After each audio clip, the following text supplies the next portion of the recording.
less than a week after the fiasco out there in Oakland, Antonio Brown was released. He landed on the New England Patriots. Well, about 48 hours later, emails have been released from a woman named Britney Taylor that is accusing our brother Antonio Brown of rape. That's right. The woman did file a lawsuit. She claims that the All Pro wide receiver sent her disparaging messages before soon apologizing. Now, Taylor alleges that the initial sexual assault occurred back in June of 2017 and that Brown sent her emails after the encounter. And you see the messages there on the screen. You could take your time and peruse through them as you may. I'll leave them up on the screen so you can actually read them. Now, Antonio Brown, when you're reading through some of the mail emails there, you can see, his stance of what he's saying. Now, this lady was supposedly training Antonio Brown. She owned the gym,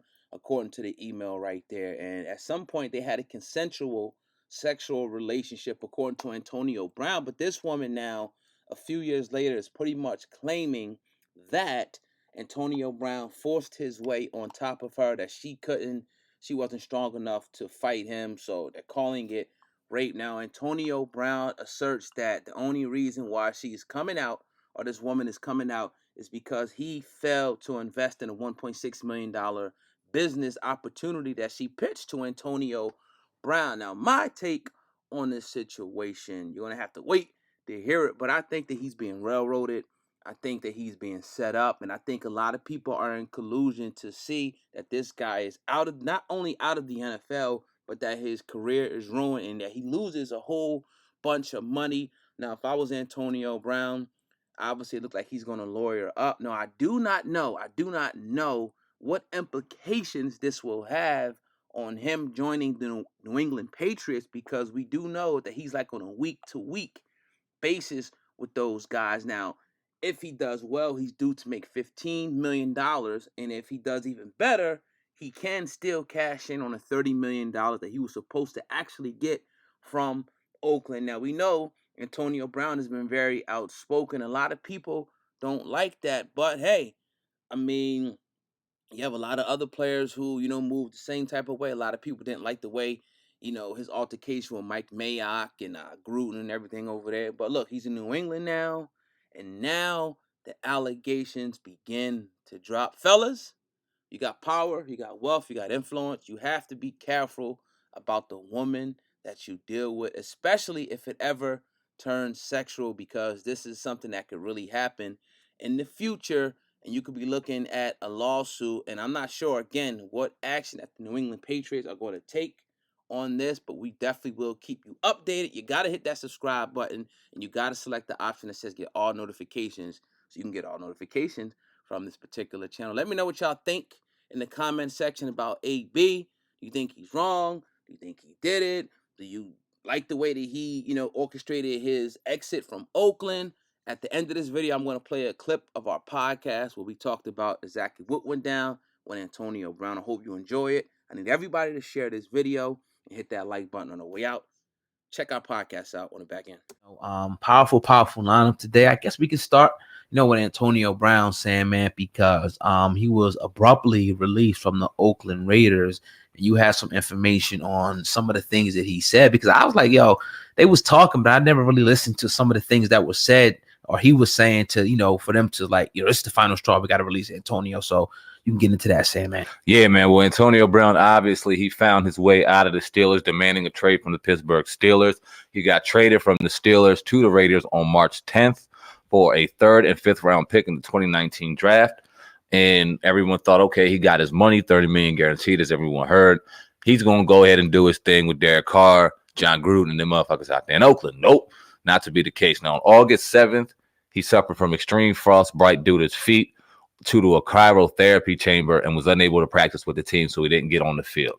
And then you got in August, he was held out of Raiders camp for much of August because he was protesting the helmet policy. If I don't know if you were hearing, and I didn't watch Hard Knocks, but I guess it was going on through there too, where he couldn't wear the helmet he wanted to wear, so he was doing a grievance and he was fighting with the NFL. All that went on. And then he returned to Raiders practice after missing 2 weeks, but that obviously didn't last long, because on August 18th, Raiders general manager Mike Mayock publicly called for Brown to show up for work and issued a statement after Brown mispracticed. Mayock said, "So from our perspective, it's time for him to be all in or all out." 2 days later, Antonio Brown was given a 1-year grace period to phase out the helmet he had been wearing. So he got his wish. He got the helmet. Then on August 25th, he lost the second helmet agreement in late August. On September 4th, he settles on the helmet for the season. Got that bullshit squared away. Now we move to September 6th. He returned to practice on Friday. Everything looked good. Getting ready for the season opener. They play tonight against the Broncos. On the 7th, Brown asked for his release Saturday morning in an Instagram post after getting into it with Mike Mayock. You know what I told you he called him on or behind the scenes. If y'all don't know, look that shit up. Called him a cracker. A Ritz, yeah. Oh. Yeah. Called him a cracker. Yeah. It's wild. But yeah, he called him a cracker. Wow. They didn't like that. Yeah. So then he got released from the team. You see on Instagram, Adam Schefter dropping the news, him going crazy, running outside in the pool. 3 hours later, you outside watching kids football, you find out that Antonio Brown is signed with the New England Patriots. I heard it too. I was out actually coaching, and the other coach like, man, the Patriots got Antonio Brown. I'm like, damn, good thing he ain't go to the Redskins or the Giants or something like that. But nah, man, you know, I heard a lot of color analysts, you know, like Stephen A. Smith, a lot of people going in on him, you know, and whatnot. And I'm not going to sit up here and judge Antonio Brown for what he did. You know, maybe he had good reason for why he said what he said or did what he did or felt that way about the Oakland Raiders franchise. But if you ask me, I think it was his plan all along to try to get over to a team like the New England Patriots, because they were talking yesterday. I was listening to one of the analysts, you know, during the Pittsburgh New England game. I watched it briefly, but I did hear this, and they were saying that they were trying to get something done. When the Steelers were trying to unload Antonio Brown, but they didn't want to let him go to the Patriots. Yeah. So, you know, they eventually he ended up going to the Patriots. Now, we were talking about this pre-production meeting, and it's not gonna look good. It's like, goddamn, it's almost like it's even better, I think, than when the Patriots got Randy Moss back in the day. Yeah, because he's better. Yeah. So it's like, how the hell is the NFL let this happen? Well, I mean, I would say genius move by Antonio Brown, even though you said some insensitive things, offended some people, you know, Mayock and other guys. Hey, man, you ended up with the best franchise in the NFL. He also did something illegal in the state of California by illegally taping a conversation between him and another person, and then publicly putting that out between him and John Gruden and making a fucking commercial out of it. I mean, he went all the way. He consulted with a social media team to how to properly get out of situations. So he's tried to get out of this and consulted with people on how to piss people off to get out of this contract. Yeah, you can question his motive. You can question his move. At the end of the day, he's sitting with the best team in the NFL, and it's just not fair. I mean, I thought that the New England Patriots looked like the Randy Moss team without him, with Josh Gordon out there running flies and post and catching everything, and Brady throwing up points like it's nothing, and just that team, the way it was constructed. Then you throw Antonio Brown in there. No one defensively is going to stop him. I gave Kansas City a slim chance of winning the AFC and going to the Super Bowl. When Antonio Brown getting signed, I said, whoosh, threw that shit right out the window. Feel bad for Andy Reid, man, because he's going to lose in Foxborough in the AFC Championship again. Yeah, hopefully they can get it in Kansas City. That's the only hope. No fucking way. Who's beating the Patriots? I mean, if you can get it in Arrowhead, you got a better chance than in Foxborough. You got to go 15-1 because they're going at least 14-2. Good luck. Damn. Yeah, man, you said it right there. I mean, we'll talk about, you know, there's a lot of other games. Let's talk about OBJ. You know what I mean? Baker Mayfield, the Cleveland Browns, stinking it up.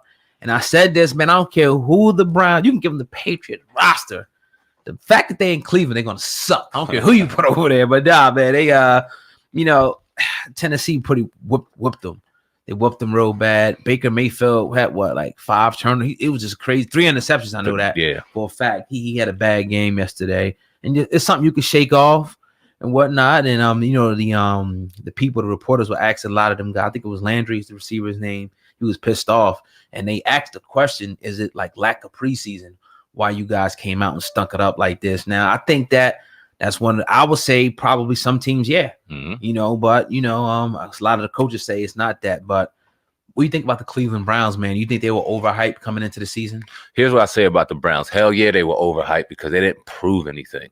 Now, do they have a crazy amount and a load of talent? Hell yeah. That team, when you look at it on paper, has what it takes to beat anybody in the AFC and go run for run. Patriots? On talent on paper, they do. But it's so much more than talent that goes into winning a Super Bowl and winning games. You got to have the right personnel behind you, behind the scenes, the coaching staff, the GM, the owner. And that team that went out on the field yesterday probably had the best talent, but was so undisciplined. You got a player getting kicked out of the game second quarter. You got penalties out the ass. You got missed drops. You got turnovers. You got the Cleveland Browns are old. It didn't matter who you put in the uniform. You just got old Cleveland Brown antics and old Cleveland Brown hesitations. You can't do that. You got to change the culture of your football team and learn how to play as a team. Now, the preseason, it could have had something to do with it. They had to shake off rust together, 2 or 3 games. I mean, after 4 or 5, you might get written off again, and hopefully you could sneak in something and be the underdog again, Browns, and maybe surprise